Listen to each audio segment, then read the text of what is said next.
kita punya visi besar untuk melakukan yang sering saya sebut dengan reintegrasi Islam dengan saintek. Karena selama ini kita mengalami yang namanya dikotomi antara Islam dengan saintek, karena dipengaruhi oleh paradigma Barat, paradigma Eropa, yang itu berawal dari sejarah gereja yang doktriner dan doktrinnya itu bertentangan dengan sains dan teknologi. Sains lah, kira-kira begitu. Misalnya kita masih ingat antara gereja dengan Galileo Galilei mengalami pertentangan sehingga menyebabkan Galileo dihukum, ya, divonis bersalah karena dia dianggap sebagai orang yang, kalau dalam bahasa sana itu namanya menganut aliran sesat, ya. Dia termasuk orang heretik gitu.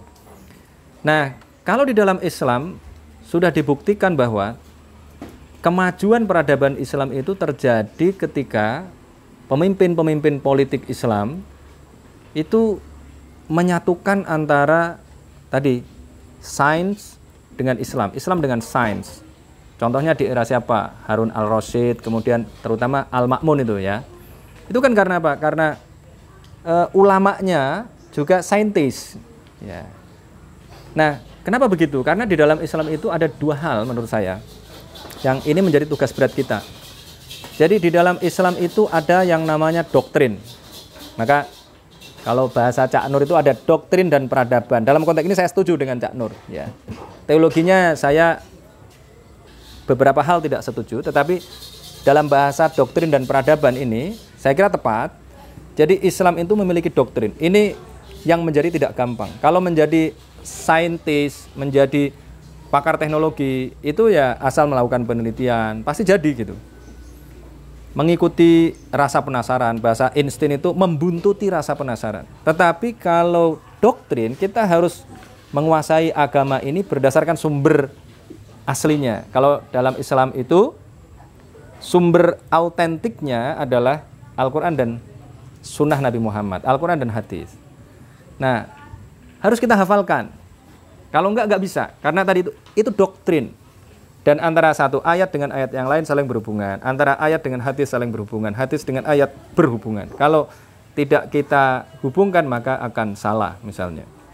Kalau di dalam Al-Quran itu doktrinnya adalah begini. Kalau di dalam surat Al-Ahzab itu misalnya salah satunya ya ada ayat wa ma kana lil mu'minin wala mu'minatin idza qadallahu wa rasuluhu amron ayyakuna lahumul khiyaratu min amrihim. Jadi kalau khiyar, ikhtiar itu biasanya diartikan, kalau ikhtiar itu artinya adalah usaha. Kalau khiyar artinya memilih, ya kan? Ya, masa pertimbangan ada khiyar itu orang beli itu loh. Kemudian apa lagi? Ada istikharah.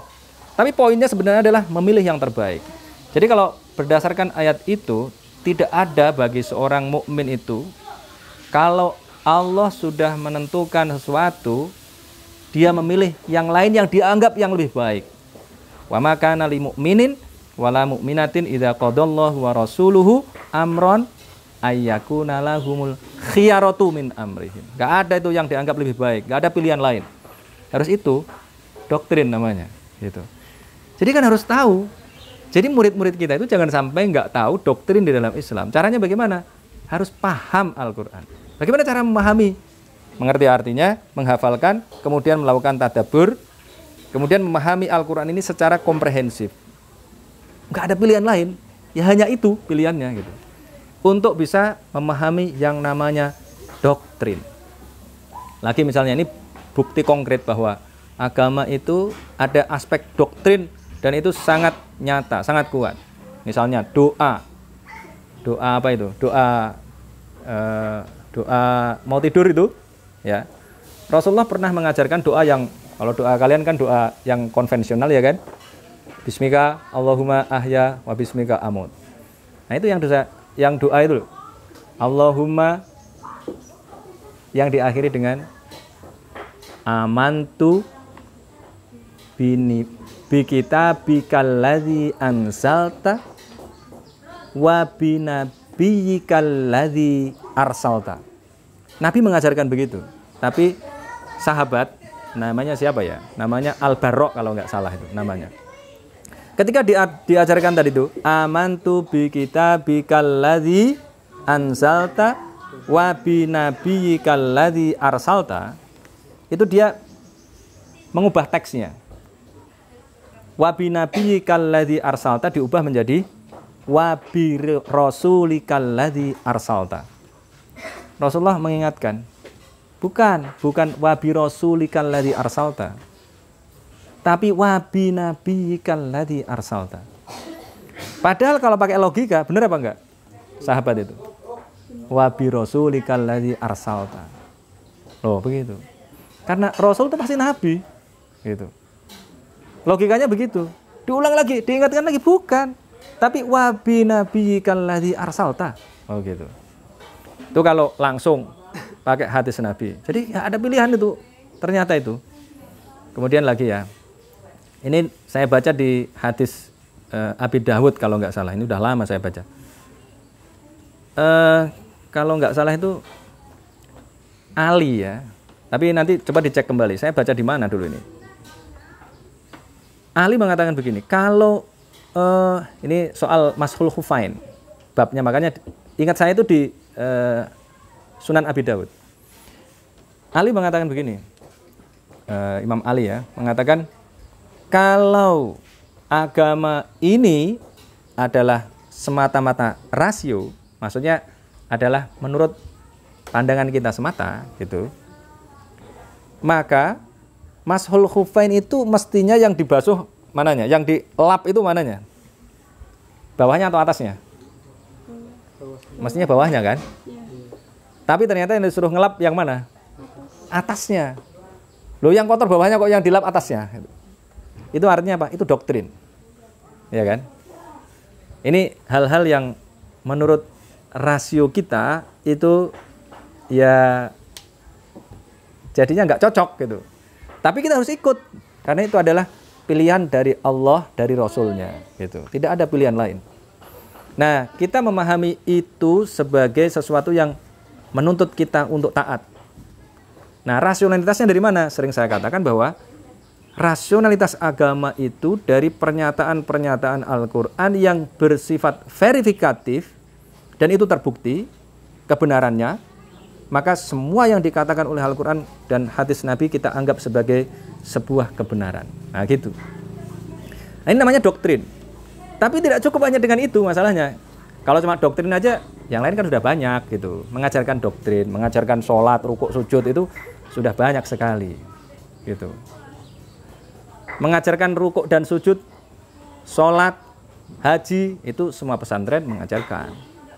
Nah, kalau kita karena sudah mengambil desain lembaga pendidikan kita ini sebagai pesantren, juga lembaga pendidikan yang akan melampaui standar kurikulum nasional, maka anak-anak kita ini harus kita ajari peradabannya juga gitu. Peradaban itu ditopang oleh apa? Sains dan teknologi gitu. Ya, kemajuan Islam itu karena orang memahami doktrin.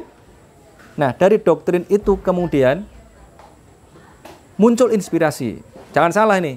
Ya, inspirasinya banyak sekali dalam Al-Quran itu. Misalnya, saya sering katakan bahwa mestinya yang menemukan flash disk itu adalah orang Islam.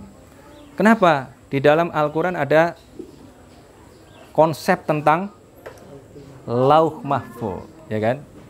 Lauh Mahfuz dulu kiai saya mengartikan Lauh Mahfuz itu dengan papan yang terjaga. Kemudian saya sering ya kira-kira belasan tahun yang lalu mikir, ketika sudah mengenal disket yang lebih kecil, flash disk, kemudian eksternal hard disk itu. Nah, ini Lauh Mahfuz ini mestinya ini adalah apa? Lauh Mahfuz kecil gitu. Lauh Mahfuz karena disket itu bentuknya seperti papan. Papan yang di dalamnya ada file. Lauh Mahfuz itu adalah sebuah, ya gampangannya kalau nyebut ya sebuah alat jadinya kan gitu, untuk menyimpan data dari dulu sampai nanti hari kiamat. Dulu membayangkan gimana ada data yang segitu besarnya gitu. Nah, ternyata Sekarang kita lebih mudah itu memahami. Ternyata ada disket yang ketika kosong dan isinya penuh itu beratnya sama, ya kan? Nah, kalau itu kan isinya kecil, kemudian ganti flash disk isinya besar. Ganti lagi external hard disk jauh lebih besar lagi gitu. Nah, Allah dengan kecanggihannya ya, tentu saja wong dia yang bikin segalanya, ya bisa tadi itu. Di dalamnya ada data-data yang luar biasa. Yang itu ya pasti merupakan inspirasi mestinya, ya. Lagi misalnya ya, makanya kita nanti harus melahirkan anak-anak yang bisa bikin kalau di masa depan itu, ini sudah ada filmnya, dan yang bikin adalah orang Amerika kalau nggak salah tuh. Saya nonton nih ketika naik pesawat Garuda ini. Kalau Garuda kan ada TV-nya kan. Kalau Lion Air ya nggak ada TV-nya. Ya. Nah, ketika nonton itu, saya lihat tuh ternyata ada gagasan tentang teleportasi. Loh, ternyata sudah ada filmnya gitu. Padahal Al-Quran sudah 14 abad yang lalu menceritakan tentang elit Nabi Sulaiman. Ya ayyuhal mala'u ayyukum ya'tini bi arsyiha qabla ayyatuni muslimin. Nah, orang-orang sekarang, orang-orang Islam menafsirkan itu Nabi Sulaiman naik apa itu? Kalau dulu itu naik sajadah, ya kan? Naik sajadah. Itu urusan pesawat kalau yang itu. Nah, apalagi yang ini memindahkan ars ini pakai apa? Pakai sajadah juga gitu. Ya kan? Saya kira tidak. Nah, di situ dijawabkan qala ifritum minal jinni ana atika bihi qabla an taquma min maqamik. Saya bisa mendatangkan sebelum kamu berdiri. Butuh waktu. Tapi wa qala alladzi indahu ilmum minal kitabi ana atika bihi qabla ayyartadda ilaika tarfuk. Saya bisa mendatangkan ars Balqis sebelum matamu berkedip gitu. Berarti kalau sekarang itu klik. Ya klik itu. Kalau dulu kita kirim SMS, klik terkirim. Cuma 360 huruf. Kemudian berubah. Bisa ngirim apa? Bisa ngirim dulu MMS, gambar. Ya. Kemudian ditemukan WA, banyak. Bisa ngirim foto, lebih ringan. Kemudian bisa ngirim video. Nah, di masa yang akan datang itu kita harus bisa ngirim Bang Iji ini, kita kirim klik sampai Kuningan sana. Dalam waktu hanya sekejap mata gitu. Nah, sebenarnya ini sudah mudah memahaminya. Orang-orang fisika kalau dijelaskan ini pasti paham. Jadi mengubah sesuatu sebagai frekuensi, kalau suara sudah kan. Kalau tadi itu gambar ya, gambar itu ada suaranya. Dulu mungkin cuma suaranya aja, telepon dipindah dari Rembang ke Jakarta, nelpon. Suaranya tok, tapi nggak ada gambarnya. Ada gambarnya, tapi nggak ada suaranya. Apa itu? Faksimil, ya kan? Saya dulu kalau ngirim artikel ke koran itu pakai fax. Gambarnya muncul di Suara Merdeka, tapi nggak ada suaranya gitu. Tapi kalau sekarang ada gambarnya, ada suaranya. Nah, nanti itu yang dikirim orangnya sekalian gitu loh. Ya. Ini Bang Iji misalnya dikirim tadi itu ke Kuningan, hanya klik langsung terkirim. Nah, begitu. Itu kan sudah ada inspirasinya. Tapi kan basisnya apa kalau teknologi itu? Basisnya adalah apa? Saintek. Banyak matematikanya. Maka anak-anak di sini ini harus pintar matematika gitu. Kalau dari awal kita lihat, wah ini pintar matematika, kita arahkan ke situ. Sebisa mungkin dia menguasai Al-Qur'an dengan baik, kemudian menguasai saintek ya, dengan memulai tadi itu matematika. Karena saya lihat kan basisnya semua matematika kan? Ya. Kalau nggak bisa matematika ya sulit. Wong mau jadi ekonom aja juga harus ngerti matematika, apalagi mau ngerti komputer, ngerti apa namanya ilmu pengetahuan alam misalnya, kan semua pakai hitungan. Nah, perbedaan kita di sini ya, dan ini berbasis agama gitu loh, berbasis Al-Quran, berbasis sunnah, bukan sekedar wah harus menguasai teknologi, tapi kemudian nggak menguasai doktrinnya. Nanti akhirnya lepas gitu, menguasai teknologi tapi nggak punya basis nilai yang berasal dari doktrin. akhirnya teknologinya membahayakan manusia gitu. Jadi ilmu pengetahuan itu tidak berguna bagi kemanusiaan, tapi sains dan teknologinya justru membahayakan kemanusiaan. Tapi kalau sains dan teknologi ini kita buat selaras gitu, tadi itu dengan agama, dengan Islam tadi itu reintegrasi, maka yang terjadi adalah sains dan teknologi ini merupakan manifestasi dari ajaran Islam. Itu yang pertama. Ini tugas berat kita ya, tugas berat kita karena bagaimanapun kita ini masih menghadapi masyarakat yang masih mendikotomikan ini ilmu agama, ini ilmu umum. Ini ilmu umum, ini ilmu agama, dibolak-balik begitu. Yang ngerti umum nggak ngerti agama, yang ngerti agama nggak ngerti umum, nah gitu. Yang ngerti agama nggak menguasai teknologi, yang menguasai teknologi nggak ngerti agama. Nah itu, repot itu, kayak saya ya. Ya gampangnya kalau dianggap ngerti agama, tapi nggak ngerti teknologi itu.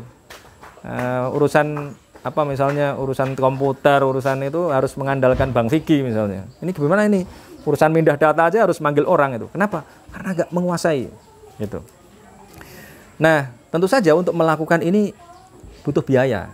Ya, butuh biaya besar sementara kita ini sudah bertekad untuk menjadi lembaga pendidikan yang betul-betul mandiri. Kalau kita lihat ya dalam sejarah yang namanya pembangunan peradaban tadi itu, kemajuan saintek, itu yang berperan itu negara. Pada era Al-Ma'mun misalnya, apa indikatornya? Siapa yang bisa nulis buku, ya, yang berkaitan dengan apapun, dikasih hadiah apa? Hadiahnya emas seberat buku yang dia tulis. Loh, kalau nggak negara kan nggak bisa itu Pak. Ya.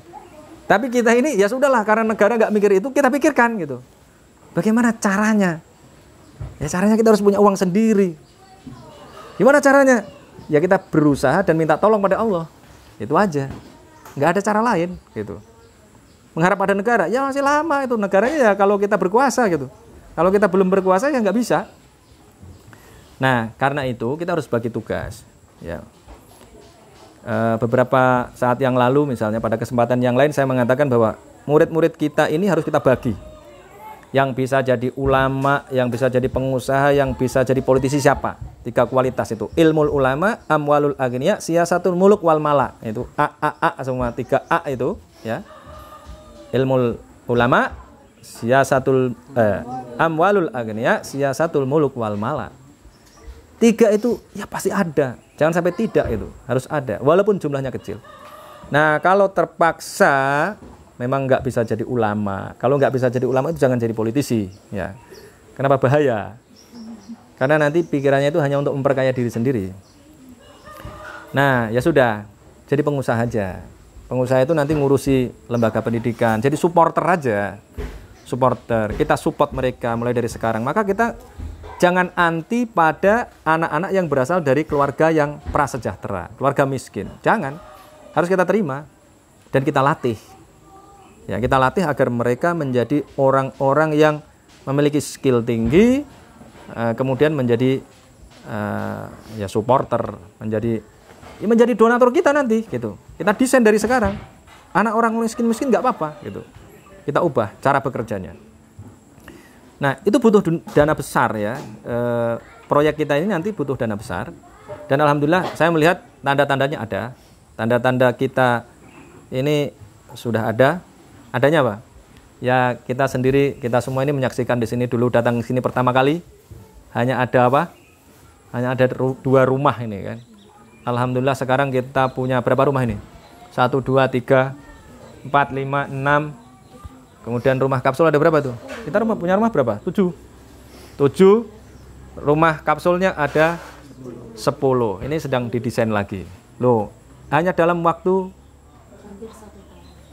1 tahun kan? 1 tahun lah, 1 tahun. Dalam waktu 1 tahun.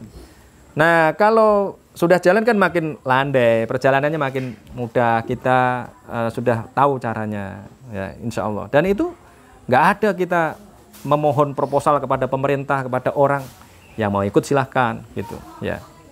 Tapi kita tidak pernah begitu. Alhamdulillah kita punya usaha, kita punya kambing, kita punya sapi, kita punya tebu, kita punya greenhouse. Ya, nah itulah yang nanti akan kita serahkan pada anak-anak itu untuk menjadi pengusaha-pengusaha dan nanti menjadi bagian dari kita untuk membangun peradaban ini. Jadi memang ini lebih berat ya, karena tugas kita ganda, membuat orang memahami doktrin, tapi tidak menjadi orang yang berhenti pada doktrin, tapi justru menjadikan doktrin ini sebagai inspirasi untuk membangun peradaban. Itulah yang dilakukan oleh Rasulullah. Ya, doktrinnya itu digunakan untuk membangun peradaban pada saat itu. Ya, memang belum sampai pada teknologi tingkat tinggi.